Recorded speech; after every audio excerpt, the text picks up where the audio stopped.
بسم اللہ الرحمن الرحیم۔ السلام علیکم ناظرین، آج کا ہمارا موضوع ہے آشوب چشم یا گلابی آنکھ کی بیماری، اس کے علامات، علاج اور گھریلو ٹوٹکوں کے بارے میں بات کریں گے۔ گلابی آنکھ آشوب چشم شفاف جلی کی سوزش یا انفیکشن ہوتا ہے جو آپ کی پلکوں کو لائن کرتی ہے اور آپ کی آنکھ کے سفید حصے کو ڈھانپتی ہے۔ جب آشوب چشم کی وجہ سے آنکھ میں خون کی چھوٹی نالیاں سوجن زدہ ہو جاتی ہیں تو وہ صاف دکھائی دیتی ہے۔ یہی وجہ ہے کہ آپ کی آنکھوں کی سفیدی سرخ یا گلابی نظر آتی ہے۔ آشوب چشم عام طور پر بیکٹیریل یا وائرل انفیکشن، الرجک رد عمل یا بچوں میں نامکمل طور پر کھلی ہوئی آنسو کی نالی کی وجہ سے ہوتی ہے۔ اگرچہ آشوب چشم کی وجہ سے آنکھ میں جلن ہو سکتی ہے، لیکن یہ آپ کی بصارت کو شاذ و نادر ہی متاثر کرتی ہے، جس کے لیے جلد تشخیص اور علاج اس کے پھیلاؤ کو محدود کرنے میں مدد کر سکتا ہے۔ بات کرتے ہیں آشوب چشم کی علامات کے بارے میں۔ اس میں شامل ہے ایک یا دونوں آنکھوں میں لالی، ایک یا دونوں آنکھوں میں خارش،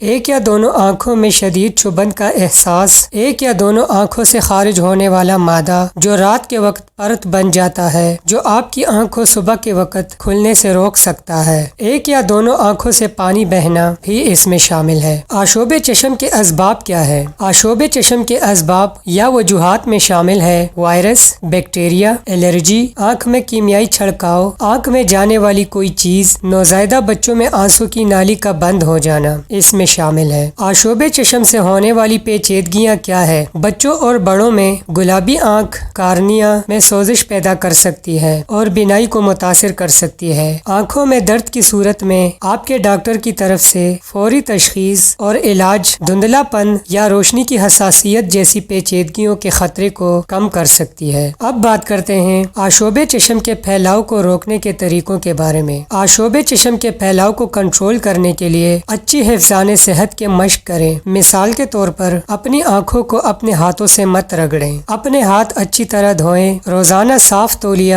اور واش کلاتھ استعمال کریں، تولیے یا واش کلاتھ کو شیئر نہ کریں، اپنے تکیے کو اکثر تبدیل کرتے رہیں، اپنی آنکھوں کے کاسمیٹکس جیسے کاجل کو انفیکشن کے بعد پھینک دیں، آنکھوں کے کاسمیٹکس یا ذاتی آنکھوں کی دیکھ بھال کی اشیاء کو کسی کے ساتھ شیئر نہ کریں۔ یہ ساری احتیاطی تدابیر آشوب چشم کو پھیلنے سے روک سکتی ہے۔ نوزائیدہ بچوں میں آشوب چشم کو روکنے کے طریقے کیا ہیں؟ نومولود کی آنکھیں عام طور پر ماں کی پیدائشی نہر یا پیٹ کے پانی میں موجود بیکٹیریا کے لیے حساس ہوتی ہے۔ یہ بیکٹیریا ماں میں کوئی علامات پیدا نہیں کرتے۔ شاذ و نادر صورتوں میں یہ بیکٹیریا بچوں میں آشوب چشم کی ایک سنگین شکل پیدا کرنے کا سبب بن سکتے ہیں، جسے آپتھلمیا نیونیٹرم کہا جاتا ہے، جس میں نظر کو محفوظ کرنے کے لیے بغیر کسی تاخیر کے علاج کی ضرورت ہوتی ہے۔ اسی لیے بچے کو پیدائش کے فوراً بعد آنکھوں میں اینٹی بایوٹک مرہم لگایا جاتا ہے۔ مرہم آنکھوں کے انفیکشن کو روکنے میں مدد کرتا ہے۔ اب بات کرتے ہیں اس کے علاج کے بارے میں۔ آشوب چشم کا علاج عام طور پر علامات پر منحصر ہوتا ہے۔ آپ کا ڈاکٹر مصنوعی آنسو کے استعمال کرنے، گیلے کپڑے سے اپنی پلکوں کو صاف کرنے اور روزانہ کئی بار ٹھنڈا یا گرم ٹکور لگانے کا مشورہ دیتے ہیں۔ اگر اس کے گھریلو علاج کی بات کی جائے تو آشوب چشم کی علامات کو دور کرنے میں مدد کرنے کے لیے یہ اقدامات کریں۔ اپنی آنکھوں پر ٹکور لگائیں۔ ٹکور بنانے کے لیے ایک صاف کپڑے کو پانی میں بھگو دیں اور اپنی بند پلکوں پر نرمی سے لگا لیں۔ عام طور پر ٹھنڈے پانی کا ٹکور سب سے زیادہ آرام دہ محسوس کراتا ہے، لیکن اگر آپ کو بہتر لگے تو آپ گرم ٹکور بھی استعمال کر سکتے ہیں۔ اگر آشوب چشم صرف ایک آنکھ کو ہی متاثر کرتی ہے تو دونوں آنکھوں کو ایک ہی کپڑے سے نہ چھوئیں، اس سے انفیکشن ایک آنکھ سے دوسری آنکھ میں پھیلنے کا خطرہ کم ہو جاتا ہے۔ ڈاکٹر کے مشورے سے آئی ڈراپس بھی استعمال کریں۔ مصنوعی آنسو کہلانے والا over the counter I drops علامات کو دور کر سکتے ہیں۔ آنکھوں کے کچھ قطروں میں اینٹی ہسٹامائنز یا دوسری دوائی شامل ہوتی ہے جو الرجک آشوب چشم میں مبتلا لوگوں کے لیے مددگار ثابت ہو سکتی ہے۔ اس بیماری کے دوران کانٹیکٹ لینزز پہننا بند کر دیں۔ اگر آپ کانٹیکٹ لینزز پہنتے ہیں تو آپ کو انہیں اس وقت تک پہننا بند کرنا پڑے گا جب تک کہ آپ کی آنکھیں بہتر محسوس نہ کریں۔ آپ کو کانٹیکٹ لینزز کے بغیر کتنا وقت گزارنا پڑے گا، اس کا انحصار اس بات پر ہے کہ آپ کے آشوب چشم کی وجہ کیا ہے۔ اپنے ڈاکٹر سے پوچھیں کہ کیا آپ کو اپنے ڈسپوزیبل لینس کے ساتھ ساتھ لینس کیس بھی پھینک دینا چاہیے۔ اگر آپ کے لینس ڈسپوزیبل نہیں ہے تو انہیں دوبارہ استعمال کرنے سے پہلے اچھی طرح صاف صاف کر لیں۔ آنکھوں کی سنگین حالتیں آنکھوں کی سرخی کا سبب بن سکتی ہیں۔ یہ حالات آنکھوں میں درد کا سبب بن سکتی ہیں اور یہ احساس دلاتی ہے کہ آپ کی آنکھ میں کچھ پھنس گیا ہے اور آپ کو دھندلا پن اور روشنی کی حساسیت کا سامنا کرنا پڑ سکتا ہے۔ اگر آپ ان علامات کا تجربہ کرتے ہیں تو فوری دیکھ بھال کریں۔ جو لوگ کانٹیکٹ لینس پہنتے ہیں انہیں آشوب چشم کی علامات شروع ہوتے ہی اپنے کانٹیکٹ لینس پہننا بند کر دینا چاہیے۔ اگر آپ کے علامات 12 سے 24 گھنٹوں کے اندر بہتر ہونا شروع نہیں ہوتی ہے تو اپنے آنکھوں کے ڈاکٹر سے ملاقات کریں تاکہ یہ یقینی بنایا جا سکے کہ آپ کو کانٹیکٹ لینس کے استعمال سے متعلق زیادہ سنگین آنکھ کا انفیکشن تو نہیں ہے۔ ناظرین، یہ بیماری ایک انسان سے دوسرے لوگوں میں بہت تیزی سے پھیلتی ہے، اس لیے اس بیماری میں علاج سے زیادہ احتیاط کی ضرورت ہوتی ہے۔ اس مرض کے پھیلنے کا ایک سبب زیادہ بارشیں بھی ہے اور یہ بیماری بچوں کو زیادہ متاثر کرتا ہے کیونکہ بچوں کی قوت مدافعت بہت کم ہوتی ہے۔ یہ تھا ہمارا آج کا موضوع۔ کامنٹ سیکشن میں اپنی رائے دیجیے۔ ویڈیو اچھی لگی ہو تو لائک کیجیے اور میرے چینل کو سبسکرائب کیجیے تاکہ اس طرح کے مزید صحت سے متعلق ٹاپکس اور اسلامک ٹاپکس آپ تک بر وقت پہنچ سکے۔ اب میں آپ سے اجازت چاہتا ہوں۔ اللہ حافظ۔